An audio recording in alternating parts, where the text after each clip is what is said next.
नमस्कार। BA part first राजनीतिक विज्ञान की ई क्लास में आपका स्वागत है। आज हम पढ़ेंगे औचित्यपूर्णता की विशेषता। पिछले वीडियो के अंदर हमने औचित्यपूर्णता या वैधता की अर्थ, उसका इतिहास और उसकी व्याख्या की थी कि किस तरीके से औचित्यपूर्णता या वैधता क्या है, उसका क्या महत्व है। अब हम लेंगे औचित्यपूर्णता की विशेषता। औचित्यपूर्णता या वैधता कोई भौतिक वस्तु नहीं है जिसके कोई निश्चित निर्धारक तत्व हम गिना सकें या बता सकें। राजनीतिक जीवन की एक स्थिति है जिसमें अपनी कुछ विशेषताएं बताई जा सकती हैं। औचित्यपूर्णता की जो विशेषताओं का स्तर और प्रभाव विश्व के समस्त देशों में एक जैसा नहीं होता, अपितु हर एक देश के जो लोगों का मानसिक स्तर, उनका राजनीतिक मूल्य, विश्वास और आदतें और राजनीतिक चेतना पर निर्भर करता है कि उनका मानसिक स्तर कैसा है, उनके राजनीतिक व्यवस्था कैसी है, उनकी चेतना किस तरीके से। तो इस आधार पर हम कुछ जो सामान्य विशेषताएं हैं औचित्यपूर्णता की, उनको आज पढ़ेंगे। पहला इसमें है औचित्यपूर्णता की धारणा एक विशेष विश्वास को विकसित करने की व्यवस्था की क्षमता सम्मिलित है। किसी भी राजनीतिक व्यवस्था का औचित्य इस बात पर निर्भर करता है कि वहाँ के लोगों का उस पर कितना विश्वास है कि वो उस प्रणाली को किस सीमा तक वैध समझते हैं। अगर कोई मान लो किसी भी संगठन ने असंवैधानिक तरीके से या अपने संकुचित हितों के आधार पर सत्ता प्राप्त कर ली, और तो ऐसे लोगों को स्वाभाविक रूप से जनता की स्वीकृति नहीं मिलती।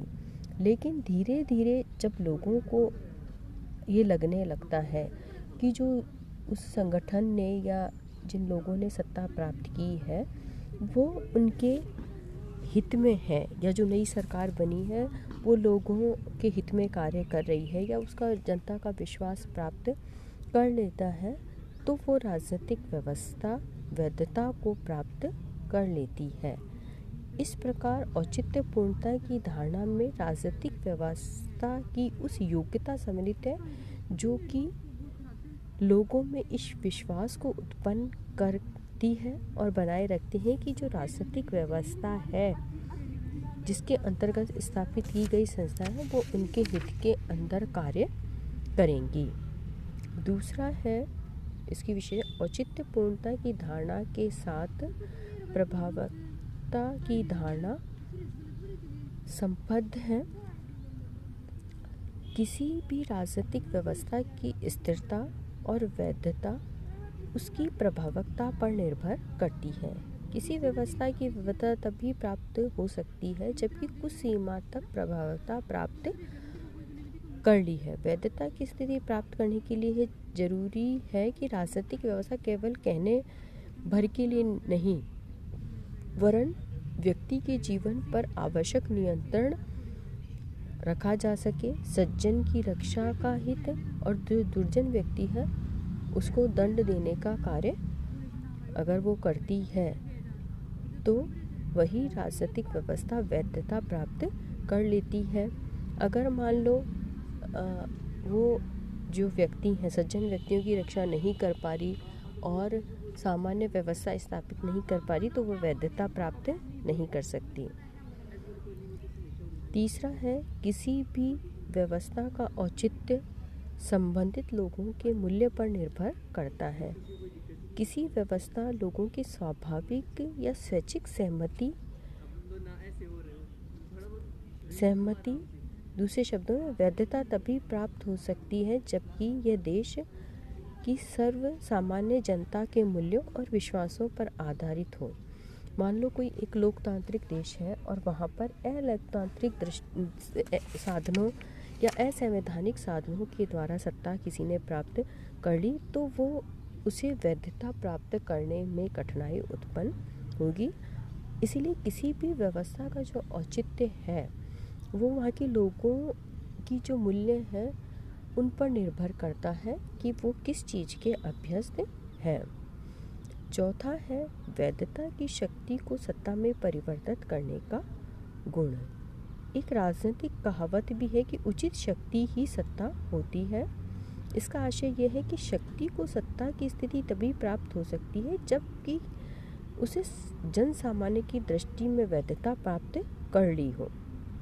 यदि किसी व्यक्ति या संस्था के पास शक्ति का अस्तित्व है और उसके द्वारा दबाव और भय के आधार पर अपने उद्देश्यों का पालन किया जा रहा है तो वो व्यक्ति वो संस्था शक्ति संपन्न तो है, लेकिन उसे हम सत्ता संपन्न नहीं कह सकते। वो यदि शक्ति लोगों के विवेक युक्त कटौती पर पूरी नहीं उतरती तो हम उसको सत्ता का नाम नहीं दे सकते। शक्ति सत्ता में तभी परिवर्तित हो सकती है जबकि उसने वैधता प्राप्त कर ली हो या उसमें वैधता का गुण है। पांचवा है वैधता विशाल सामाजिक स्वीकृति पर आधारित। किसी भी व्यवस्था की जो वैधता है कुछ विशेष व्यक्तियों की सहमति पर आधारित नहीं होती, बल्कि उसके लिए ज़रूरी है कि समाज का जो विशाल भाग है उसके द्वारा उसे स्वीकृति मिलनी चाहिए। मान लो कुछ इन्हीं गुने व्यक्ति अपने स्वार्थों के लिए उसे अगर सहमति भी देते हैं तो उसका कोई महत्व नहीं होता। सामाजिक स्वीकृति उसे मिलनी चाहिए विशाल समूह की, मतलब अधिकांश जो लोग हैं समाज के या बहुमत वाले जो लोग हैं उनकी सहमति होनी चाहिए, तभी वो वैधता प्राप्त कर सकती है। वैधता की धारणा मूलतः उस योग्यता पर आधारित है जिस योग्यता द्वारा लोगों को राजनीतिक व्यवस्था के अच्छे होने के प्रति विश्वास उत्पन्न हो सके और अधिकतर जो लोग हैं उनके हितों की रक्षा हो और उनको उनकी स्वीकृति उसे प्राप्त होनी चाहिए, तभी वो वैधता की स्थिति को प्राप्त कर सकता है। धन्यवाद।